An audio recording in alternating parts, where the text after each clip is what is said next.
উনি আল্লাহরে বললেন, রব্বি আরিনি কাইফা তুহিল মাউতা, আল্লাহ তুমি নাকি মৃতকে জীবিত করো, কেমন করে করো একটু দেখাও তো।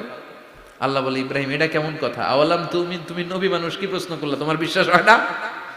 আওয়ালাম তুমিন, বিশ্বাস হয় না, তুমি তো নবী, যেন নবী নও, তুমি খলিল, তোমার বিশ্বাস হয় না, এটা কেমন প্রশ্ন?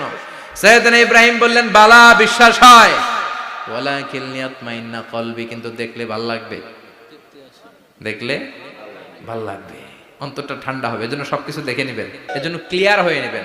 ক্লিয়ার হয়ে নেওয়া সুন্নাত, ক্লিয়ার হয়ে যাওয়া, আল্লাহ আমি ক্লিয়ার হতে চাই, ক্লিয়ার হওয়া সাইয়েদনা ইব্রাহিমের সুন্নাত। সুবহানাল্লাহ পড়েন।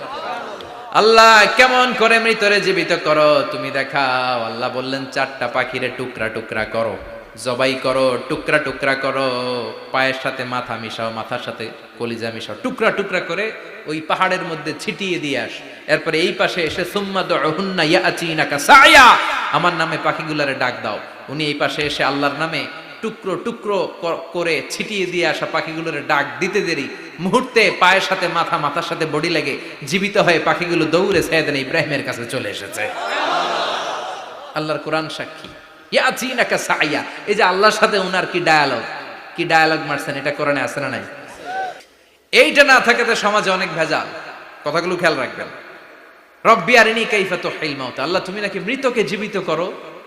আল্লাহ বললেন, তোমার বিশ্বাস হয় না? সাইয়েদনা ইব্রাহিম বললেন, অবশ্যই হয়, কিন্তু দেখতে ভালো লাগে, দেখলে অন্তরটা ঠান্ডা হবে। সুবহানাল্লাহ পড়ে। এজন্য সবকিছু ক্লিয়ার হয়ে নেবেন, ক্লিয়ার কাট, সুনিশ্চিত হয়ে নেবেন, দেখে নেবেন, বুঝে নেবেন। এরকম অনেক ঘটনা ঘটে। আপনার বন্ধু 10,000 টাকা ঋণ নিয়েছে, যেদিন ঋণের টাকা ফেরত দেওয়ার কথা দিছে, বান্ডিল পকেটে ভরে নিয়েছেন, আপনি দেখে নেন নাই, ভাবছেন বন্ধু মানুষ ঠিকই তো দিছে, ও ঠিকই দিছে, বাড়িতে যায় দেখেন ওইখানে 9,500 টাকা। কথা কন, 500 টাকার নোট একটা নাই। এখন ওর সাথে ঝামেলা আছে না নাই? ওর গণনায় ভুল হতে পারে কি পারে না? ও বলবে আমার গণনায় 10,000 ছিল, ও কইবা আমি পাই নাই, কিলাকিলি আছে না নাই? ঝামেলাটা এই কারণে আপনি দেখে নেন নাই। কথা বলেন। অনেকে বিদেশে যায়, বন্ধু বান্ধবরা অনেক কিছু প্যাকেট করে দেয়, আমার ভাইয়ের জন্য নিয়ে যায়। এক ঘটনা আছে, দুবাইয়ের এক ভাই তার বন্ধুকে কিছু জিনিস দিছে তার ভাইয়ের জন্য। সে বলে দিছে যে আমার ভাইয়ের ডায়াবেটিক্সের রোগ, একটু ওষুধ নিয়ে যাবা। তার বন্ধু তো নরম মনের মানুষ, বিশ্বাস করে নিয়ে গেছে। এয়ারপোর্টে ওরে ধরছে, ওটার ভিতরে ছিল হিরোইন। ভিতরে কি ছিল? এজন্য ক্লারিফিকেশনের দরকার আছে না নাই? আপনি ক্লারিফাই করে নিলে কোনো সমস্যা হবে?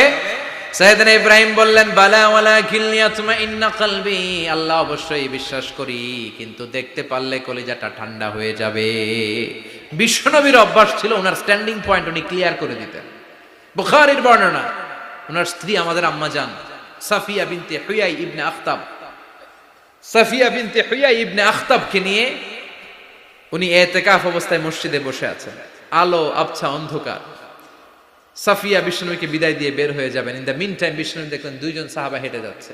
সাহাবারা হুট করে বিশ্বনবীর দিকে তাকালেন, তাকিয়ে দেখে বিশ্বনবীর সাথে একজন মহিলা, নেকাব পরা। দেখেই সাহাবারা মুখটা ঘুরিয়ে দ্রুত চলে যেতে লাগলেন। বিশ্বনবী বললেন, এই হলো রিসলিকুমা, দাঁড়াও। বুখারীর বর্ণনা।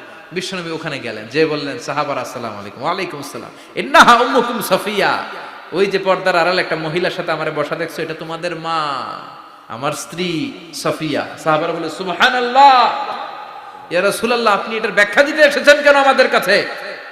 আমরা কি কিছু মনে করেছি নাকি? আপনি কোন মহিলার সাথে বসা মানে তো আমাদের আম্মা জানের সাথেই বসা। বিষ্ণু বললেন, না তোমরা মনে করো নাই, কিন্তু কিছুক্ষণ পর শয়তান তোমাদের হৃদয়ে খুঁতখুঁতানি ঢুকায় দিবে। যাওয়ার সময় মনে মনে ভাববা, কিরে নবী কার লগে বসা? না, আম্মা জানের সাথেই বসা। একটু পরে, আসলে কি আম্মা জানের সাথে বসা নাকি অন্য কেউ ছিল? না না, কেউ ছিল না, নবীর স্ত্রী ছিল। আসলে কি স্ত্রী ছিল না অন্য কেউ ছিল? এই যে খুঁতখুঁতানি, খুঁতখুঁতে স্বভাবের একটা ভাব মনের মধ্যে শয়তান ঢুকাই দিতে পারে কি পারে না? এত বরকতের মানুষ, এত বরকতের ফ্যামিলি, ওনার ফ্যামিলি যেখানে তাকিয়েছে ওইখানে বরকত, যেখানে পা লেগেছে ওইটা বরকত। যেই মাটিতে হাত দিয়েছে মাটিটারে সোনা বানিয়ে দিয়েছে কে? সাইয়েদনা ইব্রাহিমের পা লেগেছিল একটা পাথরে, ওই পাথরটারে মুসল্লা বানায় দিল কে? ওয়াত্তাখিযু মিন মাকামি ইব্রাহিমা মুসাল্লা, আল্লাহ বললেন ইব্রাহিমের দাঁড়ানোর জায়গার পাথরটারে তোমরা মুসল্লা বানিয়ে নাও। হজ করছেন কারা কারা দেখি, অথবা উমরা। আরো বাড়ছে উমরা করতে, মাশাআল্লাহ। যাদের হাত ওঠে নাই এরাও যেন আল্লাহ অতি শীঘ্রই হজ করতে পারে, উমরা করতে পারে। আরে কি বরকতের জায়গা, আল্লাহ বারবার নসিব করো তুমি। কি বরকতের জায়গা, প্রতিদিন 120টা রহমত নাজিল হয় এই কাবা ঘরকে কেন্দ্র করে। সিত্তুন আলী তাইফিন, 60টা রহমত যারা খালি তাওয়াফ করে। এই তাওয়াফের ইবাদতটা ওই জায়গা ছাড়া পৃথিবীর কোথাও করা যায়? কথা বলেন। এজন্য 60টা রহমত যারা তাইফিন তাওয়াফ করে। আর বাঈনা লিল মুসাল্লিন, আর 40টা রহমত যারা কাবা ঘরে নামাজ পড়ে। 40 আর 60 100, বাকি রইল কয়টা? ওয়াল 20 লিন নাযিরিনা ইলাল কাবা। বাকি 20টা যারা তাওয়াফও করে না, সালাতও পড়ে না, খালি কাবা ঘরের দিকে তাকায় থাকে। কাবা ঘরের দিকে ফেল ফেল করে তাকায় থাকলো, আমলনামায় 20টা রহমত নাজিল করে কে? এত বরকতের ফ্যামিলি। সাইয়েদনা ইব্রাহিম সন্তান হলো ইসমাইল, স্ত্রীর নাম হাজার। 3 জনের ফ্যামিলি, চিল্লায় বলেন কয়জন? এই 3 জনের ফ্যামিলির এত বরকত, যেই জায়গায় হাত লেগেছে জায়গাটারে বরকতময় করেছে কে? যেখানে পা লেগেছে বরকত দিয়ে ভরে দিয়েছে কে? সাইয়েদনা ইব্রাহিম রাজমিস্ত্রিগিরি যখন করতেছিলেন, বানাতে বানাতে আর নাগাল পায় না। আল্লাহ বলে এই পাথরটার উপরে দাঁড়াও। উনি দাঁড়ালেন, এবার যতটুকু উপরে ওঠা লাগে পাথরটা অটোমেটিক্যালি উপরে উঠে যায়, যতটুকু নামা লাগে অটোমেটিক্যালি নিচে নেমে যায়। পৃথিবীর কোন পাথরে আপনি ইচ্ছা মতো লাথি মারলে এখানে পায়ের দাগ পড়বে? সাইয়েদনা ইব্রাহিম ওখানে দাঁড়ানোর সাথে সাথে উনার ফুটপ্রিন্ট পাথরের মধ্যে লেগে যায়। কাবা ঘরের পাশে গোটা বিশ্বের মানুষের কাছে চিরম্লান করার জন্য, চিরস্মরণীয় করে রাখার জন্য কাবা ঘরের পাশে আল্লাহ পাথরটার স্থান দিয়েছেন। মাকাম ইব্রাহিম, বিশ্বনবী তাওয়াফ করার পরেই ওই জায়গায় 2 রাকাত নামাজ পড়তেন। আপনারাও যারা হজ উমরা করবেন, তাওয়াফ করার পরেই মাকাম ইব্রাহিমে 2 রাকাত সালাত পড়া সুন্নাত। তার মানে পা লাগছে, ওইটা হয়ে গেছে আমগো মুসাল্লা। সাইয়েদনা ইব্রাহিমের পা যেখানে লাগছে ওইটা আমাদের কি? সুবহানাল্লাহ কইবেন না? আর ওনার ছেলের পা যে জায়গায় লাগছে ওটা হয়ে গেছে জমজমের কুয়া। মানে এমন ফ্যামিলি, খালি বরকত আর বরকত। আর আল্লাহ বললেন এই ফ্যামিলিতে আমি কিতাবও দিয়েছি, নবুয়তও দিয়েছি। ওয়াজআলনা ফি যুররিয়াতিহিন নুবুওয়াতা ওয়াল কিতাব। সাইয়েদনা ইব্রাহিমের ফ্যামিলির ভেতরে আমি নবুয়ত দিয়েছি, কিতাব দিয়েছি। এই পৃথিবীতে যত নবীর নাম আপনি বলবেন সবগুলো সাইয়েদনা ইব্রাহিমের নাতিপুতি। লক্ষাধিক নবী পৃথিবীতে, 5-7 জন ছাড়া। কজন ছাড়া? উপরের 5-7 জন ছাড়া যত নবী আপনি নাম বলতে পারবেন, যাদের নাম জানি কিংবা জানি না, সব সাইয়েদনা ইব্রাহিমের বংশধর, ওনার নাতিপুতি। ওনার আল্লাহ 86 বছর বয়সে দিলেন সাইয়েদনা ইসমাইল আলাইহিস সালামকে।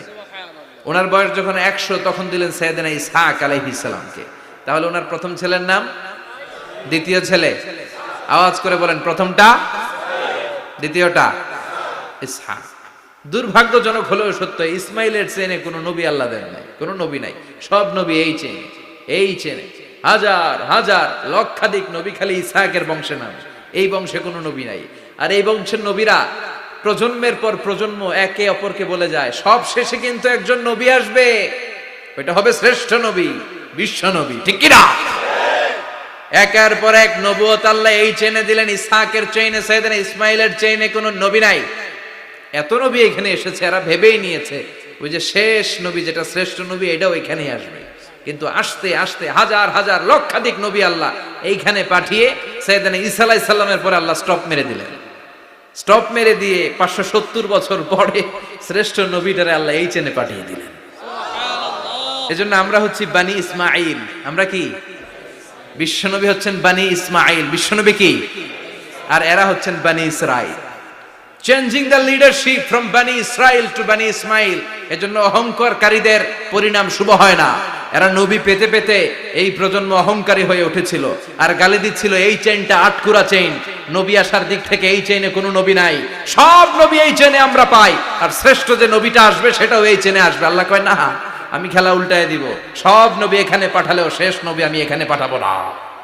শেষ নবী আল্লাহ তাআলা সাইয়েদনা ইসমাইলের চেইনে পাঠিয়ে দিয়েছেন। চিৎকার করে পড়েন আল্লাহু আকবার। পৃথিবীর সর্বশ্রেষ্ঠ 3টা ধর্ম, ইহুদিবাদ,